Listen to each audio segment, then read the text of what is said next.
నడిచే చర్చ అది. ఫ్యామిలీ గొడవ అంటారు ఏందండి? ఇక్కడ ఫ్యామిలీ విషయం ఏమొచ్చింది? సంతోష్ రావు గురించి మాట్లాడింది మీరు కాదా? డెఫినెట్ గా మాట్లాడతా నాకు మాట్లాడే రైట్ ఉంది. అన్ని రకాలుగా 100కు 100 కాదు 1,00,000% మాట్లాడతా.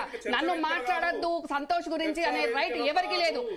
1000% మాట్లాడతా. 1000%. మీరు ఈ రోజు టీఆర్ఎస్ ఉంటారు, రేపు ఉంటారు. మీరు మాట్లాడతారా సంతోష్ గురించి? రేపు ఎట్లా మాట్లాడతారు? మీరు బయటకు వచ్చిన రోజు సంతోష్ గురించి ఇట్లనే మాట్లాడతారా? ఇట్లనే వకాలతో పరుచుకుంటారా? ఇట్లనే సమర్థిస్తారా? ప్రతిరోజు ఇలాగే మాట్లాడతాం. రాసిస్తారా మీరు బాండ్? ప్రతిరోజు ఇలాగే మాట్లాడతాం. మీ బీఆర్ఎస్ పార్టీ లేని రోజు ఈ రకంగానే మాట్లాడతారా మీరు? మీరు పర్సనల్ వెండేటా ఉంటే మీరు పర్సనల్ అనకండి. ఆ మాట అనే హక్కు మీకు లేదు. ఇప్పుడు పర్సనల్ గా నేనేం మాట్లాడినా? పర్సనల్ గా మాట్లాడాలంటే కోటి ఉన్నాయి. పర్సనల్ గా నేను ఏ రోజు ఎక్కడ మాట్లాడలేదు. పర్సనల్ గా ఏ రోజు మాట్లాడలేదు. ఏంటి ఇందాక మీరే తిట్టినారు కదా ఆయన్ని. ఏమని ఏం తిట్టానండి? ఏం పదం వాడలేదు నేను. సార్ అదముడు, శరత్ సార్ గారు అదముడు అని అంటే వాడిని అవును డెఫినెట్ గా అంటాం. తెలంగాణ యాసలో బరాబర్ అంటాం వాడని. ఎందుకనమండి? మా జీవితాలను నాశనం చేసి ఈ రోజు ఆడబిడ్డలను ఆగం చేసి మీరు రోడ్ల మీదకి వచ్చే పరిస్థితి చేసినోడి వాడు అనుకుంటే ఏమంటామండి? మహారాజు అంటామా? లేకుంటే సరేలేండి, ఓకే. మీకు ఆ పరిస్థితి వస్తే తెలుస్తుంది. ఓకే రామారావు గారు ఒక్క నిమిషం భరత్. ఒకటి సరే, ఒక క్వశ్చన్. నా కొడుకును వైండ్ అప్ చేసి రౌండ్ అప్ చేసి ఈ సంతోష్ గాడు కొట్టించిన రోజు ఒక కన్న తల్లిగా నా బాధ ఆవేదన మీకేం తెలుసు అన్న? మీకేం తెలుసు? మీరు బాగా బకాలతో ఉడ్చుకుంటున్నారు. విద్యార్థి నాయకుడైన నా కొడుకును వైండ్ అప్ చేసి కొట్టించే అవసరం ఏమొచ్చింది? చంపించే కుట్రలు ఎందుకు చేసిండు? చేసినప్పుడు తల్లిగా నాకు ఆవేదన ఉండదా? చూడండి, మీరు చూడండి. ఇట్లనా ఈ రకంగా కొట్టించారు?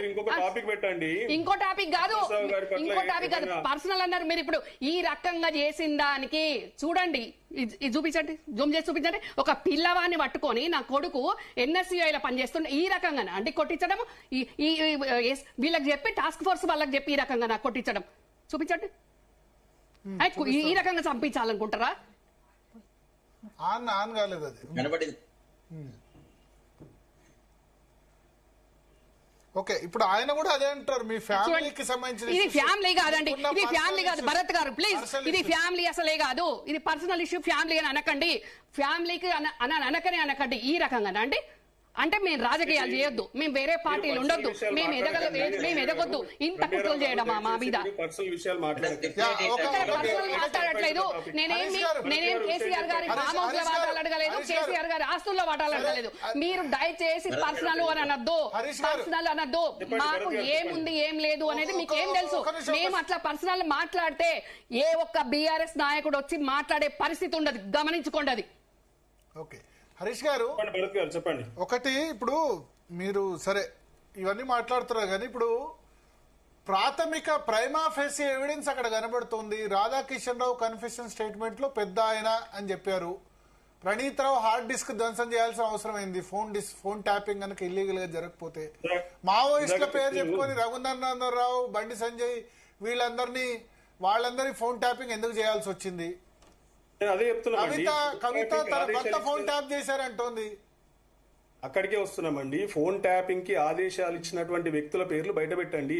మీ దగ్గర రుజువులు ఏమైనా ఉన్నాయా? మీరే ఇందాక అడిగినారు రామకృష్ణారెడ్డి గారిని, ఓవరాల్ గా ఎవరైనా ఆదేశాలు ఇచ్చి ఉంటే వారి పట్ల ఏమైనా చర్యలు తీసుకోవచ్చా అన్నట్టు మీరే అడిగినారు. అది ఓరల్ ఇచ్చినారా, రిటర్న్ ఇచ్చినారా, ఏది ఇచ్చినారా ఎవరు తెలియదు. అసలు ఎవరు ఇచ్చినారండి? ఇప్పటికీ 10ల సంఖ్యలో కేటీఆర్ గారు, హరీష్ రావు గారు పదే ఈవెన్ కేసీఆర్ గారు కూడా చెప్పడం జరిగింది ఆల్రెడీ. ఎవరికి ఆదేశాలు చెప్తున్నామండి. ఫోన్ ట్యాపింగ్ అనేది పోలీసులు కొన్ని విషయాల పట్ల కొన్ని సెక్యూరిటీ రీజన్స్ తోని ఫోన్ ట్యాపింగ్ చేసే వెసులుబాటు వాళ్ళకు ఉంటది. దానికి సీఎంఓ లేకపోతే హోమ్ మినిస్టర్ గారు లేకపోతే సెక్యూరిటీకి రఘునందన్ ఏం థ్రెట్, బండి సంజయ్ ఏం థ్రెట్, ఈటల రాజేందర్ ఏం థ్రెట్, అది వాళ్ళని ఇప్పుడు ఇన్వెస్టిగేట్ చేస్తున్నారు.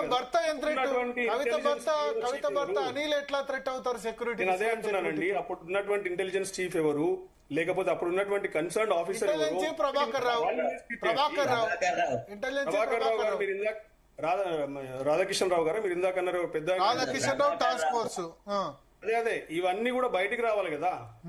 పేర్లన్నీ బయటికి వచ్చి విచారణ జరిగి ఎప్పుడైతే ఛార్జ్ షీట్ ఫైల్ అయ్యి అది మళ్ళీ ట్రయల్లోకి వెళ్ళి దాని తర్వాత ఎవరైతే దోషులు అనేది బయటపడతారో అప్పుడు తెలుస్తుంది మనకి. It is too early to judge కదా. ఇప్పుడే మనం మాట్లాడితే ఏమొస్తుందండి? ఇప్పుడు వాళ్ళు ఒప్పుకుంటలేరు, వీళ్ళు ఒప్పుకుంటలేరు, ఎట్లా దీన్ని కన్క్లూడ్ చేస్తారు మీరు?